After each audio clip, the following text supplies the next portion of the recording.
मनु महाराज आए, हाथ जोड़ के खड़े हो गए, प्रभु हम आपकी आज्ञा में चलने वाले मनु हैं, आप जो कहते हैं हम वो करते हैं।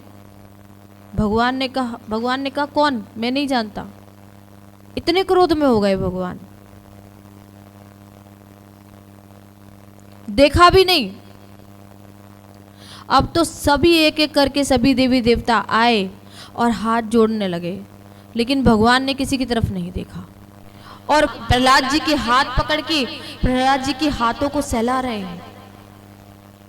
इतना वात्सल्य प्रहलाद जी को उमेड़ रहे हैं, गोद में बिठा लिया प्रहलाद जी को। प्रहलाद तू इतना छोटा है, इतने सुकोमल है तुम्हारे हाथ प्रहलाद, और इन हाथों पे इस दैत्य ने इतने प्रहार किए, तुझे इतना मारा,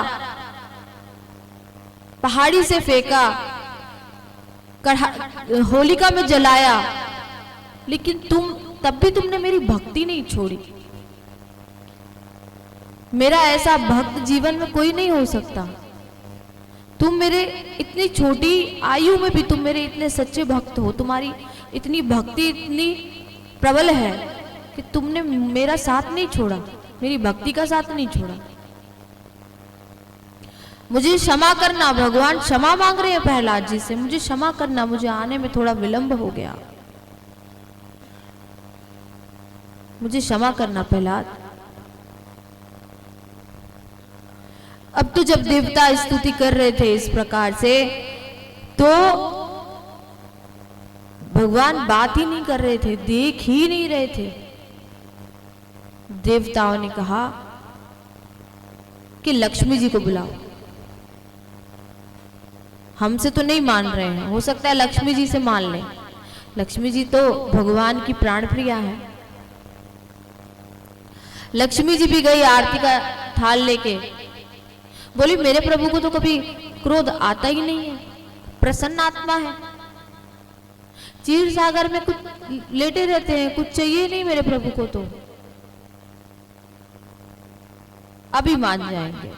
लक्ष्मी जी ने आरती घुमाई, भगवान ने गर्जना करी, लक्ष्मी जी भी डर के भाग गई। बोली आज तक मैंने मेरे स्वामी का ऐसा विराट रूप नहीं देखा। लक्ष्मी जी भी डर गई।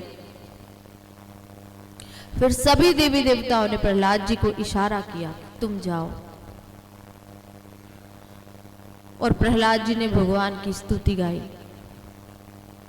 इतने भक्त वत्सल हैं भगवान। अभी हम भृगु ऋषि जी का आपको बता रहे थे कि वक्त स्थल पर भी प्रहार किया तो भी भगवान ने कहा कि तुम्हें तो चोट नहीं लगी, तुम्हारे पैर में तो नहीं लगी। भगवान का अपराध कर दो, भगवान क्षमा कर देते हैं, पर लेकिन भक्त का कभी अपराध भगवान क्षमा नहीं करते। मेरे भक्त का अपराध मत करो। इतना भगवान को प्रहलाद जी से प्रेम था।